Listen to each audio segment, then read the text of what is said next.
participants. So last but certainly not least, I am very excited to introduce Dan Olson from my own University of Colorado, Colorado Springs. Dan is one of our amazing cyber policy, law, and digital forensics in our College of Public Service. We talked a lot about interdisciplinary today, and that's something at UCCS we're really proud to practice. Dan is probably one of the favorite cyber professors out there on our campus, and his enthusiasm is contagious. And so I'm really excited that he's going to close us out today with Cybersecurity Law 101. So Dan, over to you. All right. Well, hello, everyone. I think I'll go ahead and do a little screen share. And let's see. Hopefully you can all see that, right? All right. Well, so folks, I have been teaching at, in higher ed for many years now. And for the last couple of years, I've been really doing cybersecurity law and policy, cybercrime, advanced cybercrime, and a lot of things on the law side. And so hopefully just a different way of thinking about teaching cyber here. As you see on the top of the slide there, we have a lot of technical tools that we want to teach our students, right? Firewalls, malware, VPN encryption, active scanning, integrity analysis. But we also, folks, have a lot of non-technical tools like law and policy, right? Education and training, these sorts of things. And so I thought we'd focus in on laws today. In cybersecurity, we have two types of law. We have laws that make us do stuff and laws that prohibit us from doing stuff. And so you could go either way in your classroom, but you could look at a law like HIPAA. And HIPAA says, healthcare providers, you've got all this electronic data. Why don't you keep it safe? Why don't you have some firewalls and some encryption and such, right? On the flip side, we have proscriptive laws, laws that make hacking illegal. How about that, right? And so this is what I thought we'd focus on today. The main law that I thought I'd share is the Computer Fraud and Abuse Act of 1986. And what it does is make several sort of hacking-like behaviors illegal. And you can find that at 18, so Title 18, U.S. Code, Section 130. And if you pulled that up right now, you'd see 7 different crimes. And so, folks, we definitely want to teach folks about sound cybersecurity practice, but we can also use criminal law and policies to work towards cybersecurity goals, right? Criminal law focuses on things like deterring hacking and cyber attacks, right? Incapacitation, making it so that folks can't do those attacks anymore. Punishment, rehabilitation, and trying to make victims of cyber attacks whole again. And so, again, if you were to look at this law, it would have 7 main sections. But, somebody hacks into your email account and snoops through your emails or photos. That's illegal, right? 1030A2. Somebody puts some malware on your system or does a denial of service attack. That's also illegal, 1030A5. And hopefully you're seeing how much fun you can have with these laws. Your students will go, what? That was illegal? What? Because they've probably done some of these behaviors. So, the way I like to teach criminal law is through scenarios. And this is something you can do from elementary to middle school to high school to college first years to college seniors. I do it in all of those formats, and students really enjoy it. And so what you do is you give them a little scenario and you appoint them the role of the judge, jury, defense attorney. You have them read up on the CFAA, maybe explore the different crimes, and then you give them a fact pattern, as you see at the bottom. What crime would you charge? What sentence would you impose? Maybe you compare that with a few similar real-world cases to see how close they got. And they will have immense fun with this, folks, as will you. So this is a scenario that I use pretty regularly in my class, right? Professor Olson sends his ex an email. It's got a file that says, sorry, I really love you. She clicks on it, hoping they might reconcile.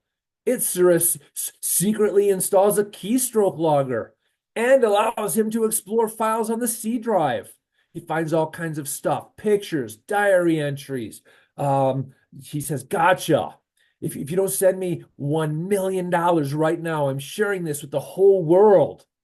He also finds, on her hard drive a list of passwords unencrypted, like Amazon PW123. So he logs in and buys a bunch of stuff. He also sells her Netflix password to some friends who can't afford Netflix. Okay, crazy little fact pattern. I just made it up, right? And so you can make up fact patterns just like this, but you get your students and you say, what crimes have been committed here? And watch them go. Just so you know, there's about 5 crimes here. I won't go through every single one of them, but there is password trafficking, there is malware, there is unauthorized access to digital information, there's 1030A4 fraud upon Amazon. And so, what sentence? I could probably ask you that question right now. Look at this fact pattern page and tell me what should happen to Professor Olson. That's a bad dude, right? Some of you would say 5 years in jail. Some of you would say 1 year in jail. Some of you would say rehabilitation. And you'd all be right, right? And because you want to think about what's going to deter Olson and others, what's going to make justice for the victim, what could incapacitate me? Maybe 3 years of probation with no computers. How about that, right? And so we want to think about all these kinds of things. And you can set up a group discussion that'll last 20 minutes, 5 minutes, 7 minutes. And then, of course, debrief it with your class. And, break them into small groups. See who came up with the best approach, the right approach, of course, air quotes, because there is none, right? And you just really got to think about what crimes. So you compare this fact pattern with the law, and then you compare it with, the purposes of sentencing. And so hopefully you can see students will have immense amount of fun with this. And you can do as many or as few, and they will have a great time. I use this fact pattern in a multitude of classes. I have a variety of versions of it. I just made it up. It's not real, but I put myself in there because they like it. But folks, it's easy to find fact patterns so you can easily, that prompt, you can make that a homework assignment. Say, take this home, write a 1-page essay on what crimes were committed and what should the punishment be. There's a homework assignment they will actually have fun with. You can make them up. You can pull real cases right off the internet. Just go to the tech page of any website or any cybersecurity journal and just take those fact patterns. I posted a resource here, a really cool one. This is the DOJ Guide to Prosecuting Cybercrimes.